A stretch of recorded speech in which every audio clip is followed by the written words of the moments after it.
Have you ever wondered how much should I have saved for retirement by now? Or maybe you're worried you're behind. Let's look at what the numbers really say and what you can do about it, more importantly. Hi, my name is Tommy Cloud. I am president of a wealth management firm.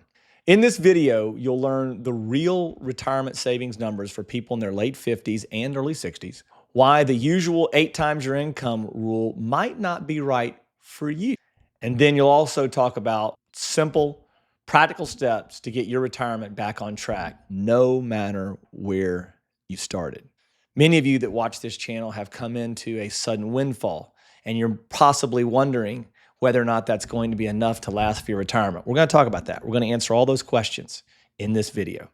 First, let's go ahead and understand the numbers about average versus mean. Let's clear up a common confusion, the difference between average and median. Average means adding up everyone's savings and dividing by the number of people. Median is the middle number. Half have more, half have less. Here's a quick example.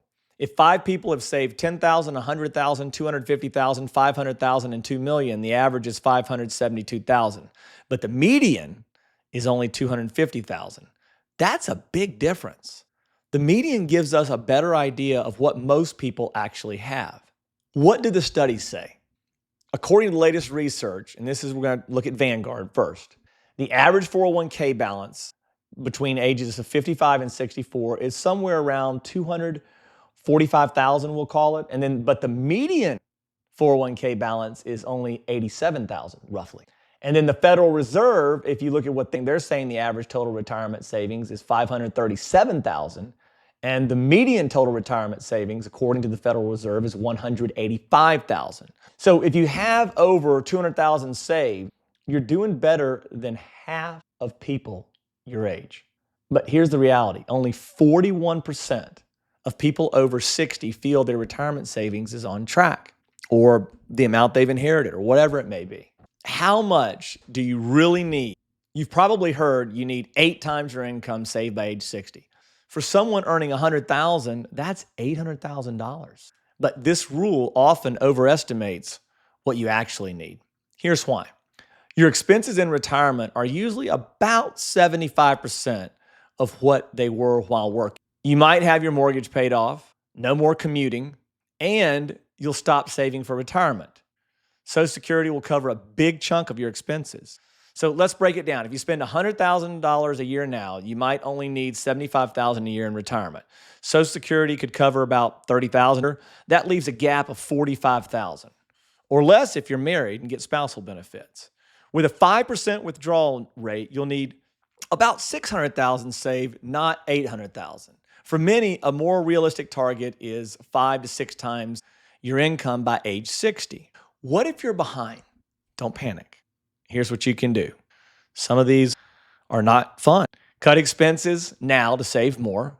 So live within your means, work a little longer if possible, and working longer would encourage you to focus on your health, I would think, for many people, and doing the things that you need to do with your health, eating right, getting good sleep, and then exercising and getting your PAI to at least 100 or more per week. And you can Google what PAI is. Delay Social Security to get a bigger monthly paycheck. And that's a beautiful thing to do. But again, if you're healthy, you can easily work to 70 or 75. Right now, of course, the max age for Social Security, where they don't increase your benefits, is age 70. But I think they're going to increase that with the problem that we're having with the Social Security budget and Treasury.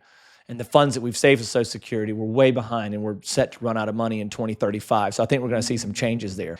You want to review your investments to make sure your money's working for you, and then you want to find extra income. Even if it's a small side job, that can help. I met a lady that was running a U-Haul store, and during COVID, she had started a TikTok and a Instagram channel. And her husband was a truck driver. And by now, you're probably thinking, if you're smart, these are some wealthy people. So her husband's driving around in his truck, making his 6-figure income all over the eastern seaboard. She's in a college town. When I was helping my daughter move in, she's running a U-Haul store all by herself. She owns it. And she's selling stuff on TikTok and Instagram. She sews.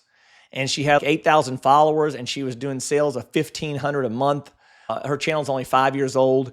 So this couple probably had quite a bit saved up. She mentioned that she had bought her children numerous cars and house. So that's an example of a side hustle you can have. And she was probably in her 60s, but she was the type that's just going to work until she dies type thing. Which, again, that's not for me to judge one way or the other. I think certainly you can make a biblical argument that working until you die is a wise thing to do. And if we do retire from our career, in my opinion, we want to go to work for God, so to speak. Here's the bottom line. Don't let big, scary numbers stop you from making progress. If you're behind, get healthy. If you've received an inheritance or sold your business or something and it's not enough to achieve your goals, again, health and continue working can provide the answer and the remedy to your situation. Most people have less saved than you think, and it's never too late to improve your plan. Are you ready to take control? Click on the link and apply for a free sudden wealth planning session with me, or take our quiz to find out how much you need to retire. Remember, as Proverbs 21:5 says, the plans of the diligent lead to profit as surely as haste leads to poverty. Start today. Your future self will thank you.